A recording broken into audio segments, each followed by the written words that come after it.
Welcome to అబ్ info. ఈ నెల 30న రాష్ట్ర కేబినెట్ అయితే భేటీ కానుంది. ఈ భేటీలో ఈ కొత్త రేషన్ కార్డుల గురించి కీలక అప్డేట్ అయితే ఇవ్వబోతున్నారు.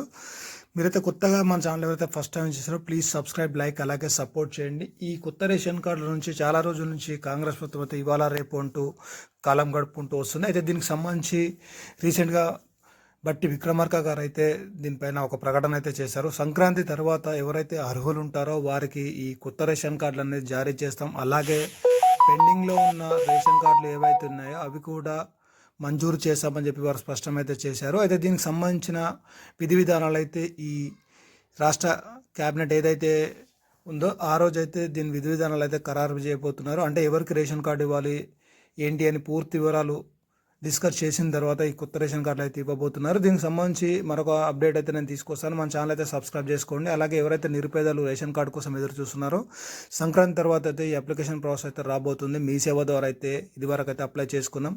అలాగే ప్రజాపాలనలో ఎవరైతే అప్లై చేసుకున్నవారో ఉన్నారో వారికైతే డైరెక్ట్గా వస్తుంది. అదే మిగతా ఆ రోజు ఎవరైతే ప్రజాపాలనలో అప్లై చేసుకోలేదో వారికి మీ సేవ ద్వారా ఈ అర్హులైన పేదలకు కొత్త రేషన్ కార్డులు అయితే ఇవ్వాలని చెప్పేసి ప్రభుత్వం అయితే భావిస్తుంది. అలాగే పెండింగ్లో ఉన్న ఏదైతే యాడ్ మెంబర్ డీటెయిల్స్ ఉన్నాయో అవి కూడా త్వరలోనే ఈ రేషన్ కార్డులోకి రాబోతున్నాయని చెప్పి స్పష్టం చేశారు.